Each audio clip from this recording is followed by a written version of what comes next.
Most miért? Te egy könyvtárprogram Kubában, ez nincs könyvtár? Hát basszeg! Hát hülye. Ja te volt Lenin összes basszeg! Nem vették meg, nem volt rá igény. A drága volt, én nem tudom. Ezt tudod, ilyen antiszemitizmus van a faluban, nincs, de igény volna rá. Figyelj meg, könyvtárprogram. Hát ő írta a csávó.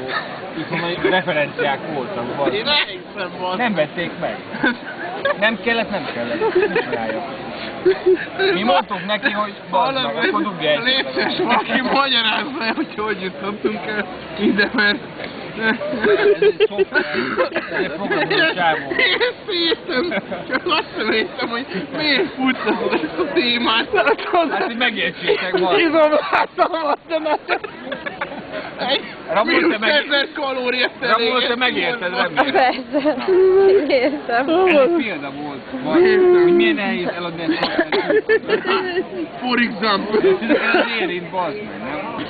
Kimentek Havannába, hogy el akarjuk adni a Fortrannek a speciális programját. Könyvtárprogramját. De nem lesz veszteséges az út, mert legalább dugnak egyet. Mondják, hogy bazd meg, utassál valamit. A minisztériumban bementek, How to sell software due to... viszont lehet, hogy egy új fuck. üzleti lehetőség Kupából. Ez a Fortran. Nem jössz ki? Nagyon olcsó. Jó, mondjuk kicsi 50%, hogy bejön a biznisz. Miért nem olyan rossz? Végül. 100%-os korunk egy. Nem, az ön 1200 kerül. Jó, bazd meg, az üzletet nézzétek meg, ne a kúrát. Ja, hát persze, az kit érdekel. Ramon, mondjál valamit. Diszkos büdös kurvák, mi? Ez egy példa volt. Tudod, hogy nem vagyok gentleman. Kipicsátom, nem játszok Clayderman. Ez a könyvtárprogram nem jött össze. Most mi arról nem tehetünk, bazd meg. Értem, de Nem vettük legalább a a CD ótót.